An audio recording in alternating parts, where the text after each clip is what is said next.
Guys अभी last कुछ दिन पहले हम लोग हरिद्वार गए थे घूमने के लिए, और वहाँ पे हम बाइक गए थे।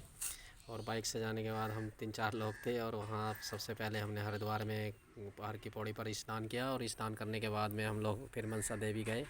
और मनसा देवी जी के दर्शन करने के बाद में हम लोग नीचे के लिए आए। मनसा देवी की चढ़ाई एक्चुअली हर की पौड़ी से लगभग 500 मीटर है फ्रेंड्स। और उसके बाद में हम लोग हर की पौड़ी पे फिर वापस आए, और वहाँ से फिर हमने जल लिया, और जल ले करने के बाद में हम लोग फिर चंडी देवी के लिए निकले। चंडी देवी की लगभग लंबाई वहाँ से दूरी जो है 3-4 किलोमीटर है। और 3-4 वहाँ से हम लोग चंडी देवी पहुँचे, और चंडी देवी के जी के दर्शन करने के बाद में हम लोग आए। वहाँ से वापस आने के बाद में फिर प्लान बना के ऋषिकेश जाएंगे।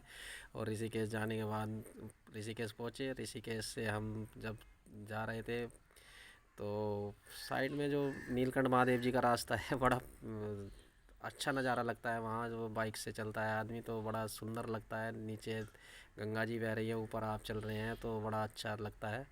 और राउंडेड राउंडेड रोड है वहाँ पे। तो वहाँ से फिर हम नीलकंठ पहुँच गए, और नीलकंठ पहुँचने के बाद में हमने नीलकंठ जी के दर्शन किए। तो शाम का समय था। वहाँ की आरती बड़ी फेमस है, अगर आप कभी जाएं तो वहाँ देखना। आरती महादेव जी की आरती कभी किसी को मिलती नहीं है, 22 लाख हमें मिल गई उस दिन।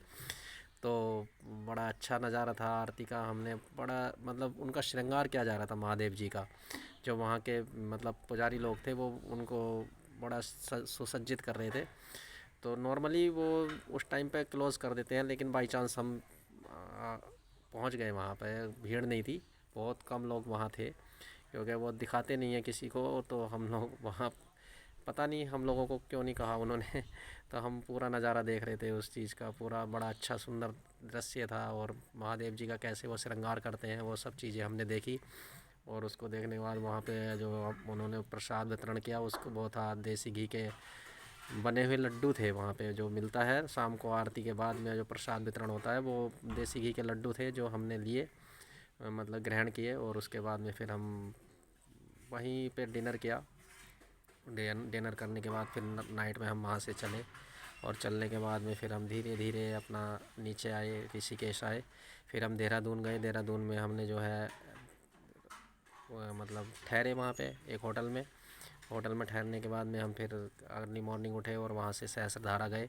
सहस्त्रधारा का जो नज़ारा था वो बहुत बढ़िया था फ्रेंड्स। वहाँ पे जो आज मतलब अलग अलग उन्होंने पार्टीशन बना रखे हैं उसके सहस्त्रधारा के लोगों ने। वहाँ पे अपना मतलब होल्ड किया हुआ है कि ये एरिया मेरा, इतना एरिया मेरा, इतना एरिया मेरा। तो वहाँ पे जो है हम जब नहाए तो बड़ा सुंदर जल था, जो क्या हमारे यहाँ मतलब गले गले तक आ रहा था जल। पानी था उसमें, और वो पानी इतना था कि मतलब इतना शुद्ध था कि अगर आप मतलब हम सुई भी डाल करके उसे देख सकते थे। मतलब इतना अच्छा लग रहा था वहाँ पे।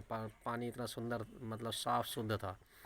और वो लोग चार्ज करते हैं मतलब अपने अपने उसका नहाने का वहाँ पे।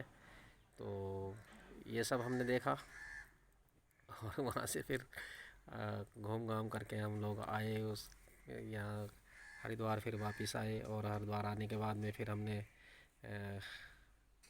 लंच वगैरह किया। मतलब फिर हर की पौड़ी पे फिर हमने स्नान किया। और वहाँ से जल लेने के बाद में घूमते घामते फिर हम बड़ा अच्छा एक्सपीरियंस रहा। आदमी को घूमने के लिए जाना चाहिए पर्वतों के साइड, मतलब पहाड़ी साइड हिल एरिया में ज़रूर जाना चाहिए, क्योंकि वहाँ पे जा कर के मूड फ्रेश हो जाता है। प्रकृति नए नए नेचर को देख करके ऐसा लगता है कि यार क्या है ये। जैसे जब उस टाइम पे झरना गिर रहा था तो हम बड़ा एंजॉय कर रहे थे उसमें, झरने में नहा रहे थे सहस्त्रधारा के। बड़ा कूल वाटर था वहाँ पे। मतलब मई जून के महीने में भी इतनी ठंड लग रही थी कि बहुत शरीर कांप रहा था। तो मतलब बड़ा एंजॉय करा, बड़ा एक्सपीरियंस, बहुत अच्छा एक्सपीरियंस रहा। और मैं तो यही कहूँगा कि कभी कभी लोगों को घूमना में भी जाना चाहिए, क्योंकि ये तो लाइफ है बिजी, हर आदमी के पास बिजी शेड्यूल है। तो थोड़ा टाइम निकाल करके जाना चाहिए। थैंक यू वेरी मच, धन्यवाद। ओके।